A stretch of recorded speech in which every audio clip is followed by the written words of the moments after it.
Hi అండి, welcome to Preethi channel. ఎలా ఉన్నారు? ఈరోజు నేను మన ఛానల్లో టమాటా రైస్ రెసిపీ అండి. బాక్సుల్లోకి అప్పటికప్పుడు ఈ వర్షం పడుతున్నప్పుడు కర్రీ రైసు కాకుండా ఇలాగా కాంబినేషన్తో వండుకుంటే చాలా వేడివేడిగా అప్పటికప్పుడు హాయిగా తినేసేయచ్చు. ఇంకెందుకు ఆలస్యం, వీడియో స్కిప్ చేయకుండా లాస్ట్ వరకు చూసేయండి. కొత్తగా చూస్తున్న వాళ్ళైతే ప్లీజ్ సబ్స్క్రైబ్ మై ఛానల్. చూశారు కదా, నోరూరించి టమాటా రైస్ కోసం మీడియం సైజ్ ఉల్లిపాయలు 2, ఒక 4 పచ్చిమిర్చిని సన్నగా కట్ చేసుకోవాలి హాఫ్కి. ఇప్పుడు ఉల్లిపాయని సన్నగా కట్ చేసుకొని మిర్చిని కూడా కట్ చేసుకోవాలి.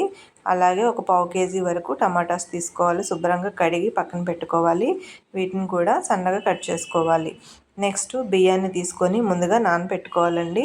మనం ఈ ప్రాసెస్ అయ్యేలోపు బియ్యం కాస్త నానుతుంది. 2 గ్లాసులు బియ్యం తీసుకున్నాను. ఇప్పుడు ఇందులో తగినన్ని వాటర్ పోసి శుభ్రంగా కడిగి నానబెట్టుకోవాలి. చూశారు కదా, ఇలా శుభ్రం చేసి కడిగి పెట్టుకున్నాము. జస్ట్ ఒక పావుగంట నానితే సరిపోతుంది. 2 ఇంచులు దాల్చిన చెక్క, ఒక 7-8 లవంగా, 4 యాలక్కాయ దంచి వేసుకోవాలి, 2 బిర్యానీ ఆకు. ఈ 4 దినుసులు ఉంటే సరిపోతుందండి. స్టవ్ మీద కడాయి ఆన్ చేసుకొని దబరా గిన్నె వేసుకున్నాను. ఇప్పుడు రైస్కి సరిపడా ఆయిల్ యాడ్ చేసుకోవాలి. ఇప్పుడు నూనె కొంచెం కాగిన తర్వాత ముందుగా తీసుకున్న బిర్యానీ దినుసులు, బిర్యానీ ఆకు, లవంగా, చెక్క, యాలక్కాయ వేసేసి బాగా ఫ్రై చేసుకోవాలి. అందులోనే కొంచెం పావు స్పూను పసుపు యాడ్ చేసుకోవాలి.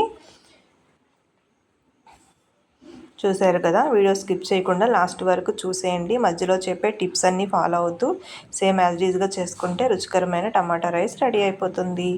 ఇప్పుడు మసాలా దినుసులు ఫ్రై అయిన తర్వాత సన్నగా కట్ చేసుకున్న ఉల్లిపాయ ముక్కల మిశ్రమాన్ని యాడ్ చేసుకోవాలి. నెక్స్ట్ పచ్చిమిర్చిని కూడా యాడ్ చేసుకోవాలి. ఇవన్నీ కూడా కొంచెం గోల్డెన్ కలర్ వచ్చే వరకు ఫ్రై చేసుకోవాలి. చూశారు కదా, ఆనియన్ అంతా కూడా బాగా ఫ్రై అయింది, కలర్ కూడా చేంజ్ అయింది. ఇప్పుడు సన్నగా కట్ చేసుకున్న టమాటా ముక్కల మిశ్రమాన్ని కూడా ఇందులోనే వేసేసుకోవాలి. ఉల్లిపాయ అంతా కూడా క్రిస్పీగా ఫ్రై అయినాక టమాటా ముక్కల్ని కూడా వేసేసుకొని బాగా మెత్తగా ఫ్రై చేసుకోవాలి. వీడియో లైక్ చేయండి, కామెంట్ చేయండి. మీకు ఎలా అనిపించిందో తప్పనిసరిగా కామెంట్ చేయడం మర్చిపోవద్దండి. చూశారు కదా, టమాటా ముక్కల మిశ్రమం అంతా కూడా యాడ్ చేసుకున్న తర్వాత ఒక 2 నిమిషాలు మూత పెట్టేస్తే టమాటా అంతా కూడా ఫ్లేవర్ మగ్గి వాటర్ అంతా బయటకు వస్తుంది. చూడండి, ఈ విధంగా టమాటా అంతా కూడా నుజ్జుగా ఫ్రై అయిపోవాలి. మసాలా అంతా కూడా వేసుకున్నాం కదా, ఆ ఫ్లేవర్స్ అన్నీ టమాటాలో పీల్చుకుంటుంది. ఇప్పుడు బియ్యంలో నానబెట్టుకున్న వాటర్లోనే ఎసరు పోసుకున్నాము, అది వేసుకోవాలి. ఇప్పుడు రుచికి సరిపడా సాల్టు,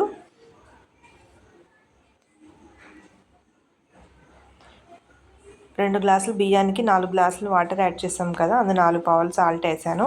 ఇప్పుడు మూత పెట్టేసుకొని ఒకసారి ఎసరు తర్ల కాగనివ్వాలి. చూడండి, ఇలాగా మరుగుతుంది. మసలు కాగినప్పుడు మనం బియ్యం ముందుగా నానబెట్టుకున్న రైస్ ఇంగ్రీడియంట్స్ని యాడ్ చేసుకుందాము. చూశారు కదా, వాటర్ అంతా మరుగుతున్నప్పుడు నానబెట్టుకున్న బియ్యాన్ని వేసేసుకోవాలి.